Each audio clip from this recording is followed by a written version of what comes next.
Sam Laidlow, welcome to the Oxygenaddict Podcast. It's fantastic to get a chance to get you on and say congratulations for your amazing race at the Ironman World Championships, and in fact have you back on the show because it was a couple of years ago now we managed to chat to you after your storming performance at Lakesman. So, like, first up, congratulations. I was sitting here like proper fanboying, jumping up and down in front of the computer watching you there. So firstly, has it sunk in yet? Yeah, it's definitely sunk in. I think there was a few moments where I was just kind of sat with my family here in my small little town in south of France, thinking, yeah, it's pretty decent what we've achieved. And no, it was nice, and no, it's nice to be back on a chat with you. And it's been a little bit of a journey since 3.5 years ago. It must have been since the Lakesman, but it was my first ever podcast. So yeah, I felt like I had to come back on. Oh, I really appreciate that. Thank you. And I know the listeners will appreciate it as well. I had tons of requests from people saying, get Sam back on. Because, of course, people who listen along get to hear the stories along the way. And at the time, Lakesman 2019, would it have been? I'm guessing. Yeah, I was 20, I think. I was 20, yeah. Yeah. And 2020 was the COVID year, wasn't it? So it must have been then. Yeah, 2019, yeah, I think. So it goes from being like this rock star living in France who turns up and destroys the course record at Lakesman. Honestly, man, I had friends texting me going, this kid's just run. What was it you ran at Lakesman? Mid 240s, was it? 241 or something, yeah. And that was actually, it was still one of my best marathons until Kona. It was kind of the only one where I hadn't like properly blown up. So, I mean, Lakesman, yeah, I said it on the first show. It was a bit short marathon. It was probably missing like 6-7 minutes. So it was more like a 247 if you ask me. But yeah, it was a good solid run, especially for how young I was. I was 20 years old, so that was my first kind of breakthrough race in Ironman. Thinking actually, yeah, I could do something here. And but I until Kona, I'd never really backed up a decent run. I'd always blown up in the last kind of 10k. For most of the British followers, they probably saw the battle between me and Joe in Bolton, and I mean, I had a 10-minute lead on him with about 10k to go, and everybody was just saying, "Oh, you should have left him a chance," and blah blah blah. It's too easy. And next minute, I'm rolling on the floor like seeing stars. And yeah, I had to walk to the finish line and finished second, just about 10 minutes behind him in the end. Yeah. Yeah, you had the real full get your money's worth experience. I remember standing on course that day and cheering you on and saying to Andy, my business partner, he's got it wrapped up. This is amazing. And then it just goes to show, doesn't it, how quickly things can change, even at the very top of the sport. Listen, I want to come back to that though.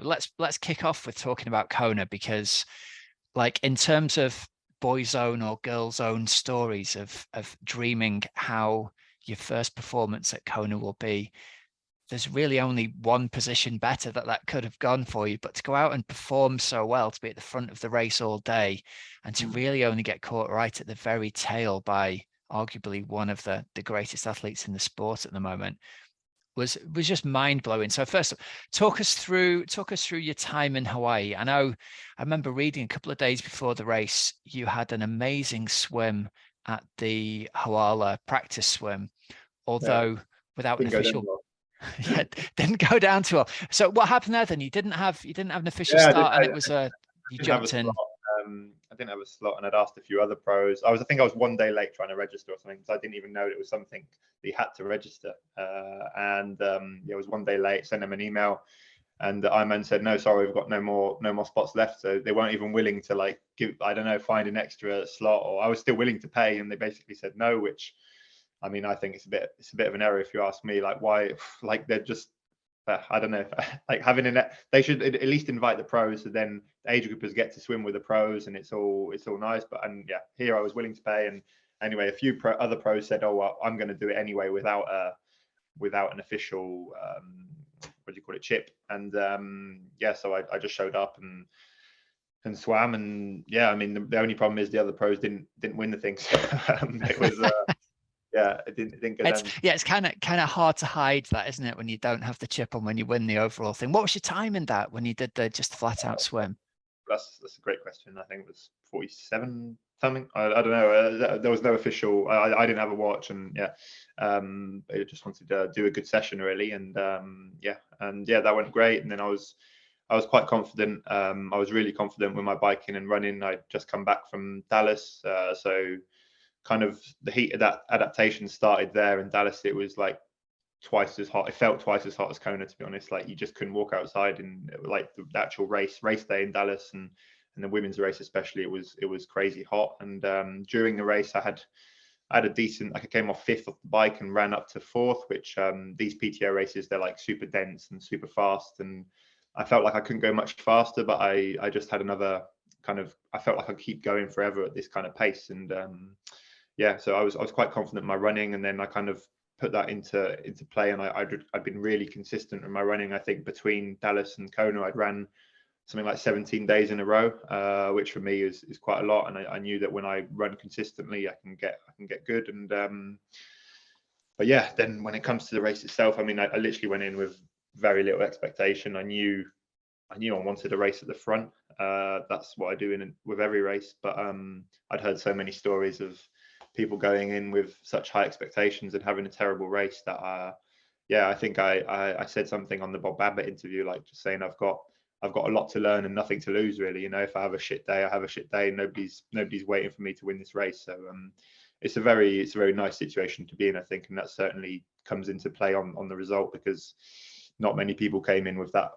I mean, not many people come in, or it probably will never happen to me again, coming into a race with no expectations, you know. So I was grateful for that, and now I feel like it's a new challenge for me, coming into races kind of with people expecting you to get results. Yeah.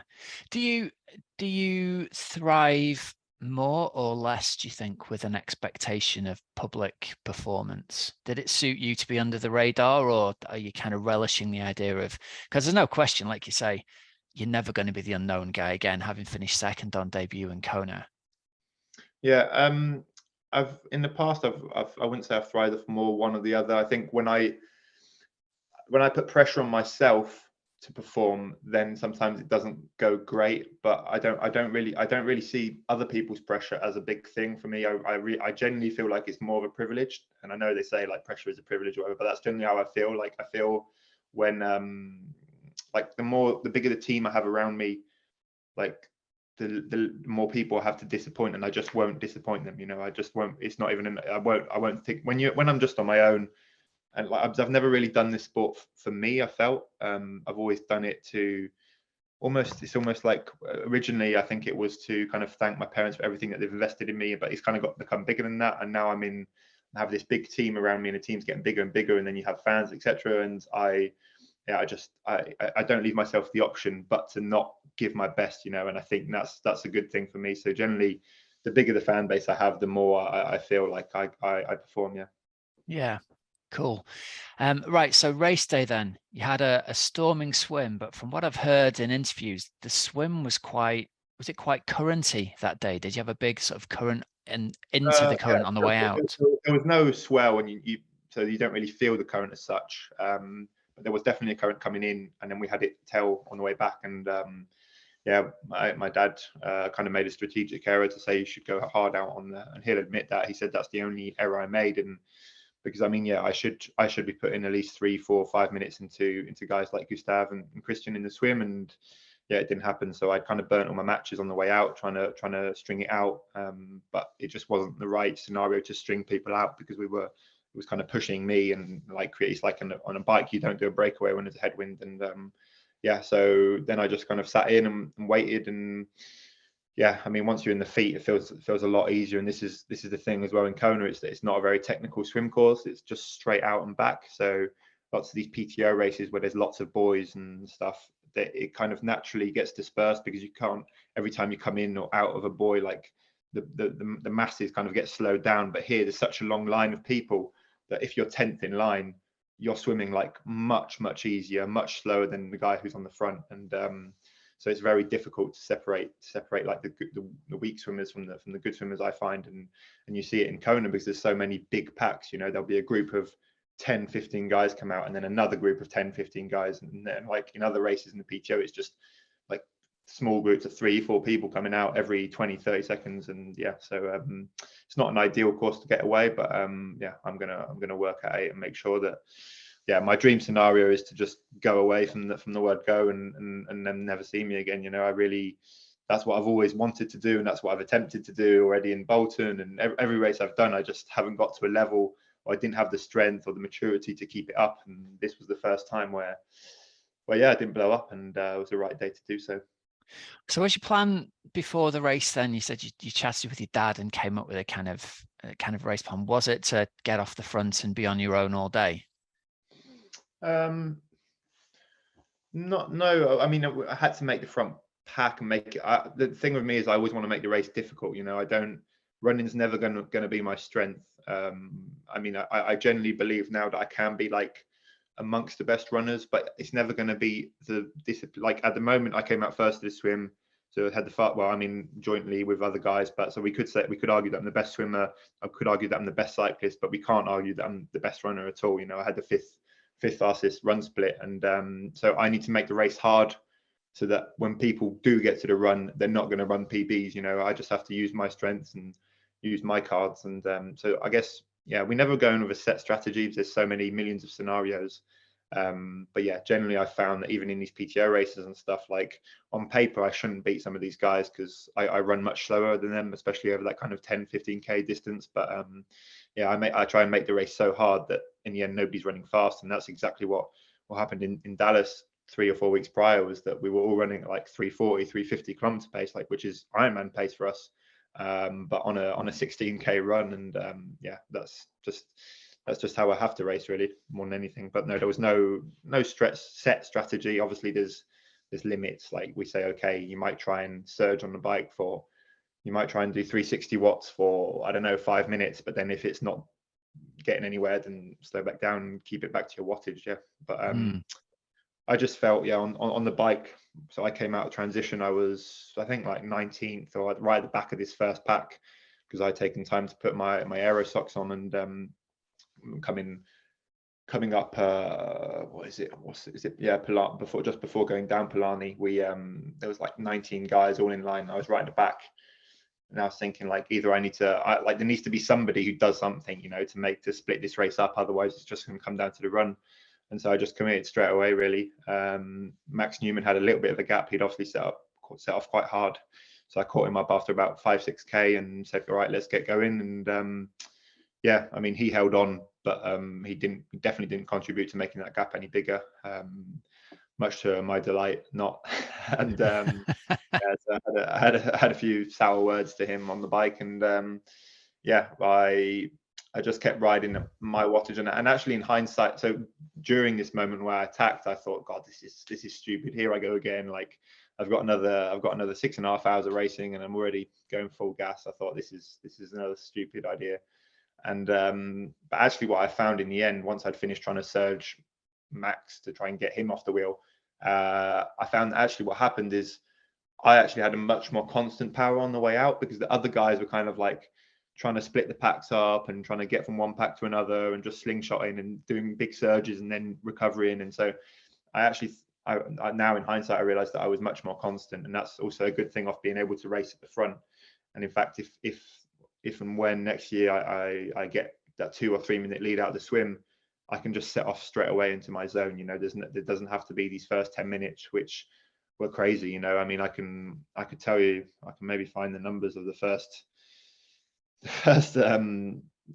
few 10 minutes, or like the peaks, on 1 minute, 2 minutes and stuff. But for an Ironman, they were pretty crazy. Yeah. What I'll do is I'll send them to you, and you can put them in your description there. Yeah, that would be really cool. Thank you.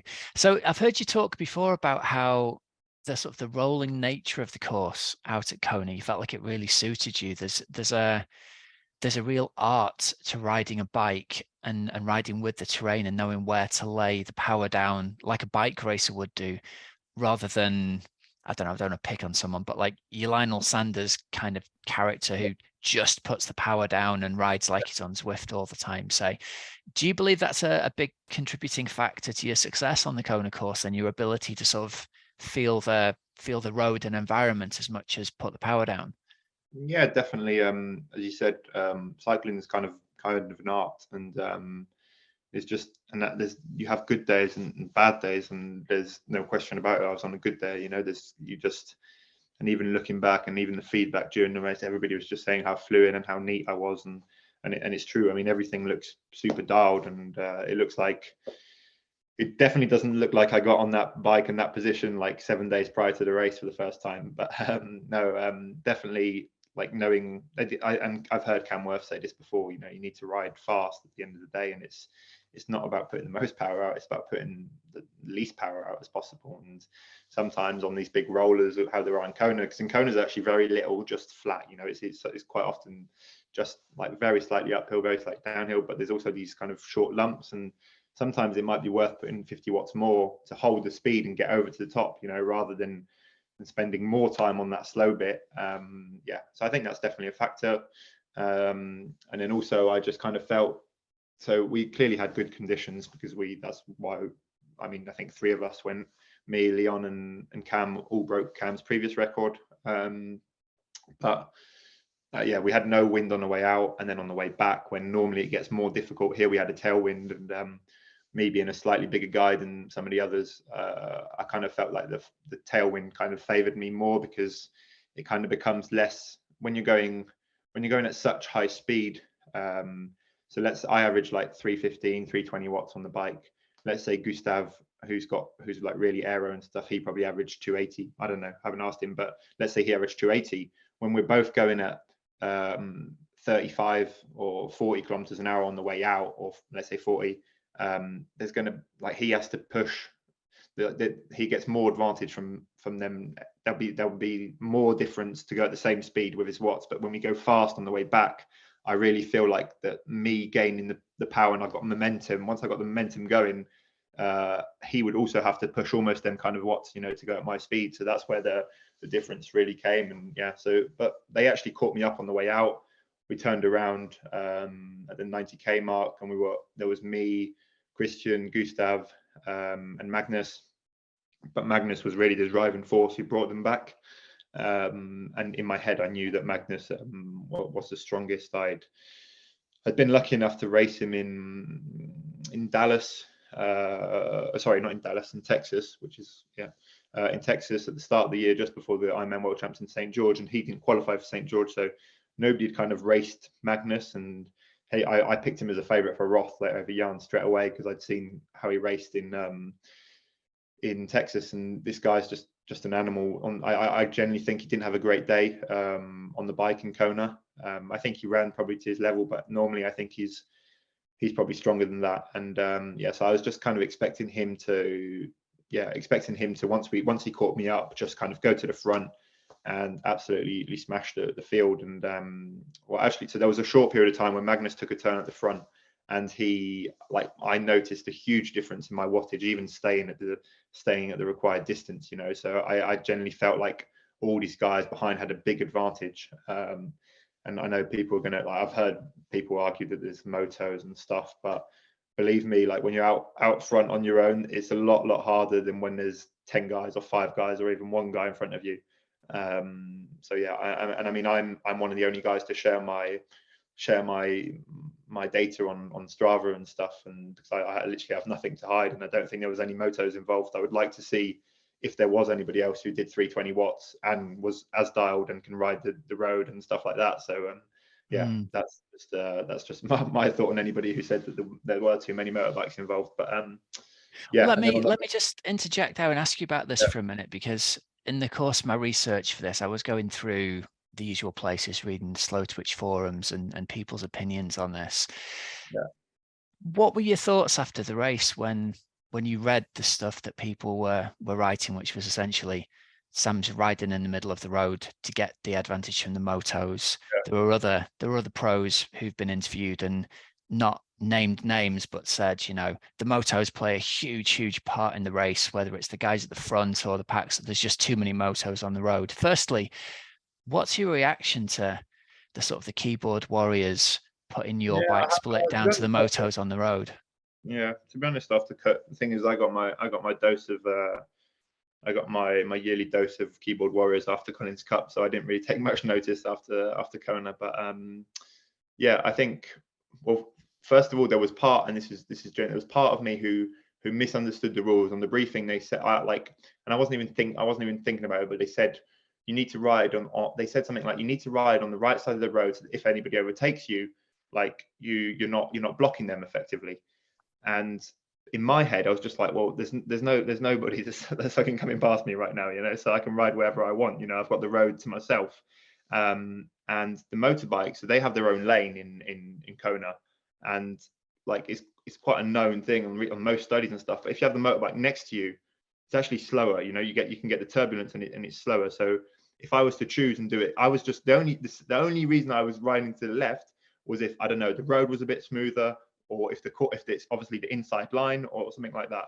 But generally riding next to a motorbike, there's no advantage. If there's a disadvantage. So that's my opinion on that.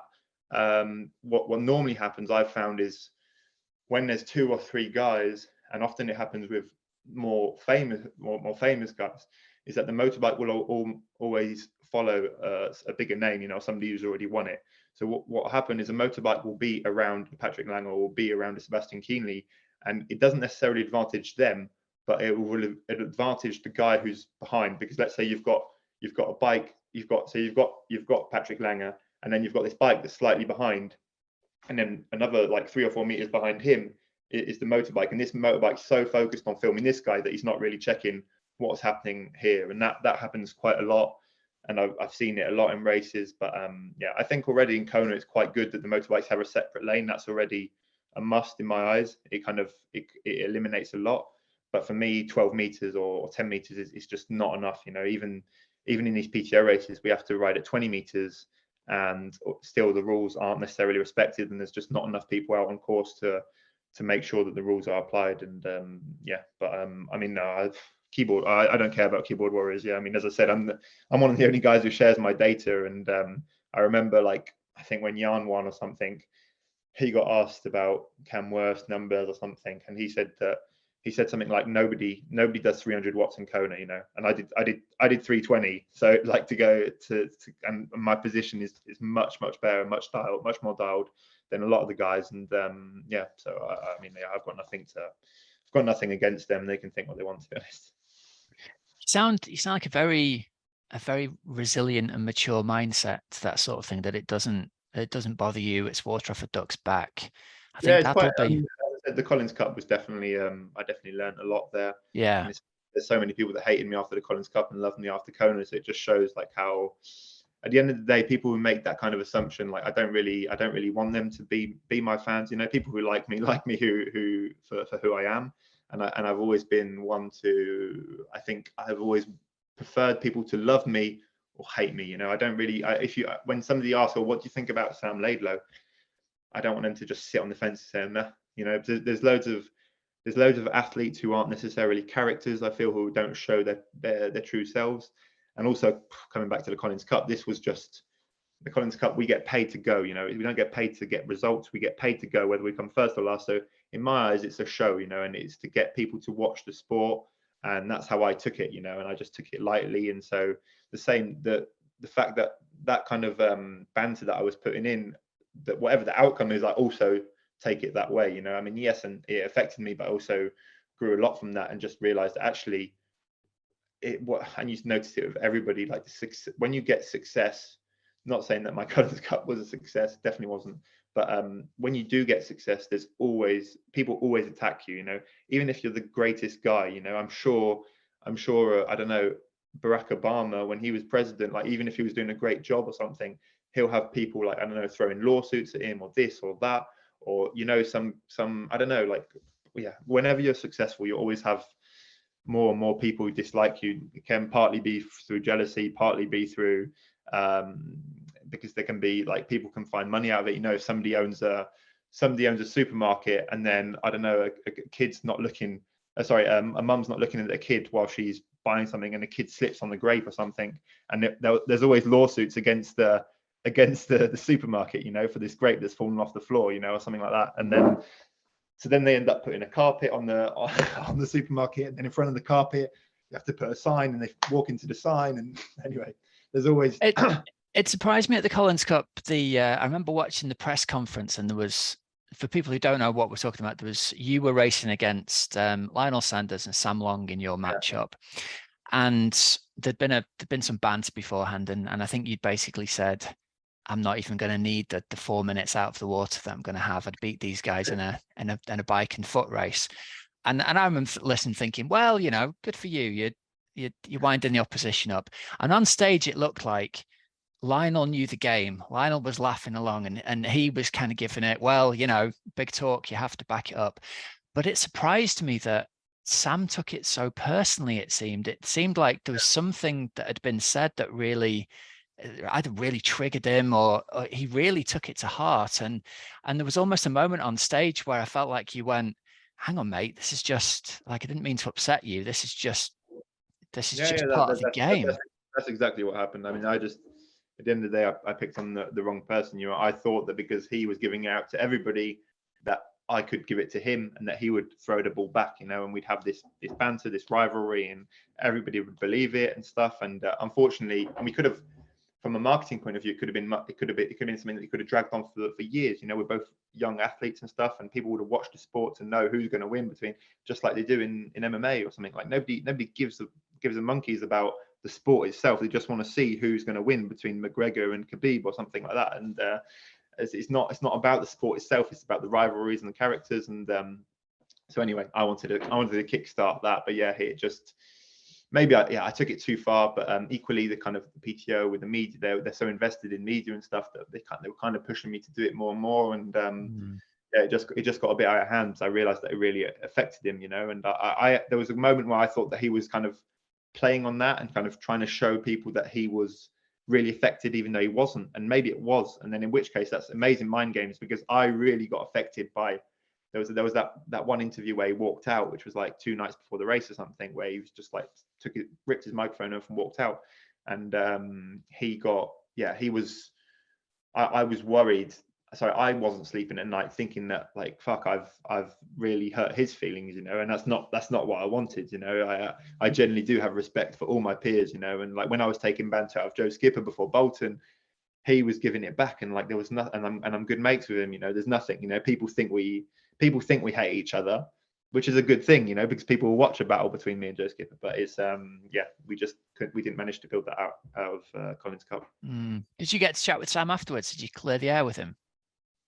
We managed to clear the air just before, actually, but then mostly after Dallas, we met again in Dallas, and I think I don't know, he came up and talked to me, but it was just it's just not somebody that at the moment who I should pick on or give banter.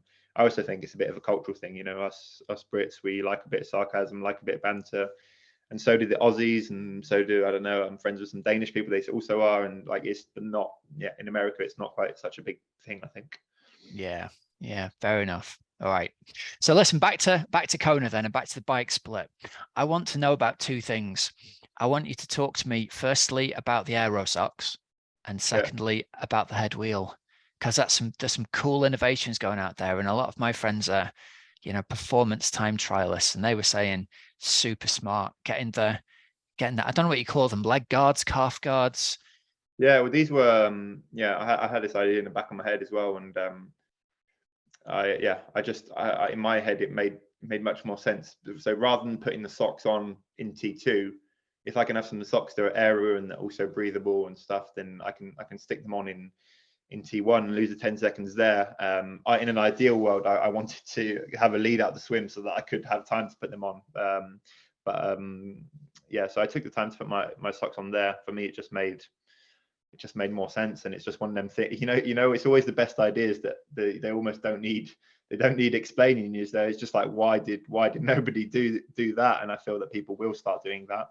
But equally, so these socks, they're not actually aero socks. They're just running compression socks that the Compress Sport do for trail running mostly. Triathletes use them, but I've seen triathletes put them on in T2 and use them, but they're very good. I mean, 1, they protect me from the sun. 2, they're like super breathable. They're actually like just this really kind of light mesh. And then 3, they tested faster. So just in all domains, they just made sense. So I made the decision to put them on. And now I know that people buying them, like like yeah, everybody's buying them, and people thought they were these prototypes or something, but they weren't. Although now I have some better ideas, and we will be working on some prototypes. So yeah, and same with the head wheel. So the head wheel, I mean, I had nothing to do with that. I heard about it, and I was like, yeah, it's a great idea, you know, and and why had nobody thought about it? And yeah, and same there. I have another now. Now this time I do have input in it, but I will this year be hopefully racing another prototype, which is just some crazy idea of mine, and I hope it's one of them things where people will be like, why don't we think about that before? And yeah, but that head wheel is super clever because Annie, she put the head of head. She put I think 4 or 5 patents on that wheel, so it's very difficult for any brand to copy that. Nice. Yeah. In terms of growing your profile as a pro, obviously you're really young still. There seems to be 2 parts to the game these days. There's the race results part of it, but then there's also the how do you build your own little social following or / media empire. Is that something that you're interested in? Is it something you're working on? Because looking at your Instagram, there seems to be a lot of, I'm going to say, unique content. There's you sort of telling the story of your life. Here I am on a road trip with my girlfriend. We're in a hotel in Paris or wherever. Is that something that you're doing yourself? Have you got a team doing it for you? And is it a conscious decision to try and to grow your little media brand, as it were? Yeah, I think it's probably not 2 parts. There's probably 3 parts, I'd say, to like to triathlete's career. There's like, so clearly there's the results, and that needs to always stay like the priority. And then from them results, you start getting money, I guess. Yeah, money and budget. And you decide how you invest that. And there's part of it is one, reinvesting it into your own ecosystem. So make sure you're paying your coach enough, your masseuse or your doctor or whatever, and just employing people. Second part, I would say, is the social media, and just growing your image. You know, investing so that you grow your image, and that can be not just done by social media, but also through what you develop with the brands and partners that you're working with. You know, so it might be worth. So let's take Combat Sport as an example. Rather than negotiating like a $5,000 or $10,000 bigger contract, I would rather say, okay, I want you to design or release before the World Championships limited edition Laidlow jacket, you know, or something, and that kind of in turn it grows your image, and then it's you that becomes worth more than that $5,000 originally that you're going to negotiate. So I'm big into that. And then lastly, it's investing, just like, or making sure financially you're stable and have the right setup, you know. So maybe have, I don't know, for tax reasons of this, you'll have a certain company that takes actions that puts actions into this company and blah blah blah. And so that's also quite a time consuming job. In fact, lately, like since Kona, it's probably been the most time consuming job, which is a good thing, but it's just been so much for me to learn. You know, I keep saying that before Kona, I was like, I was a good athlete, you know, and it's only now that I'm like a professional, and like, I'm a professional, and I have to be good on so many levels now. I genuinely feel like I'm having to be a man, you know, not just a boy racing, I guess, which is exciting. I'm learning loads of new skill sets, but it's a big thing. And so to answer your question, next year I will be employing a videographer and kind of content creator, and see how that works out. But it's not at all my priority. I would say priority is reinvesting in my own ecosystem, you know, making sure that my team are happy and have got enough to work for me, and then secondly the social media aspect, because I still at the moment, if maybe that will change, the kind of the balance would go higher to social media once I've achieved what I want in the sport, but at the moment I haven't. So So you mentioned coaching there. You grew up with your dad being a professional triathlon coach in the south of France, running a triathlon training retreat. Still coaches you, and I know you flew him out to Kona. Tell me a little bit about his reaction to your performance out in Kona. Yeah, I mean, it was the first time I've ever seen him cry, you know, from a result, or first time I've seen him cry, probably full stop. And I've won other races and stuff, but yeah, he never shed a tear. But this was pretty special because yeah, I mean, what better feeling than having your son, I guess, dominate the race until he didn't, and come second still and beat Christian. And yeah, I think it was just an amazing moment that we'll never forget. And but equally, I have this vision that I really want, because there's not, both my mum and my brother are equally involved in this project, you know, and I have this vision of winning Kona with them at the end, you know, and just having a photo of us four on the finish line before anybody else has arrived. And that's what I'm striving towards. And yeah, that's definitely my motivation.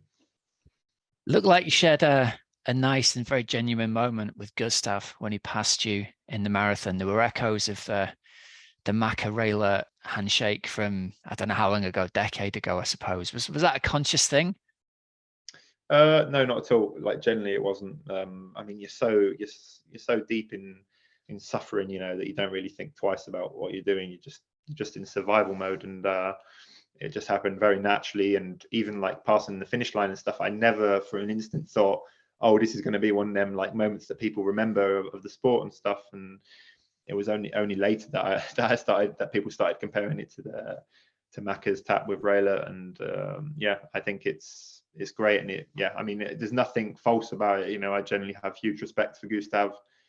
He has huge respect for me. And yeah, he passed me, and same, I didn't even know what he said to me. I was just in the zone, and he said something like, I'm proud of you, you know. And I only know that from him saying it in other interviews or whatever. I didn't know like from the race. I couldn't remember.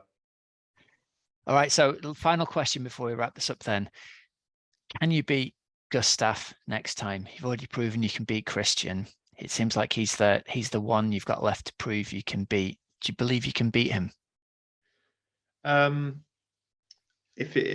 I mean, I believe, here's how I'm going to phrase it. I believe I can swim 3 or 4 minutes faster than them, that I can cycle, that I can average about 340 watts and then run a sub 240 marathon and in Kona. And I think that will be enough to win, you know. And I'm not saying it's going to happen tomorrow or not, but that's what I'm striving towards. And yeah, it's just it might be a slow process, you know. It might take me 5 years, but I'm not too far off. And I genuinely believe that performance, if I can do that performance, then nobody will beat me. So yeah, yes, the answer is yes, definitely. Otherwise I wouldn't. Otherwise, if I was just satisfied with losing to Gustav, I would just, yeah, I don't know, not sign any more contracts and go and open a coffee shop or something. Do you know, I lied to you. I said that was the last question, and it's not. The last question I wanted to ask was, is it right that you weren't sponsored on the bike this year? No, technically I didn't have any contract. No.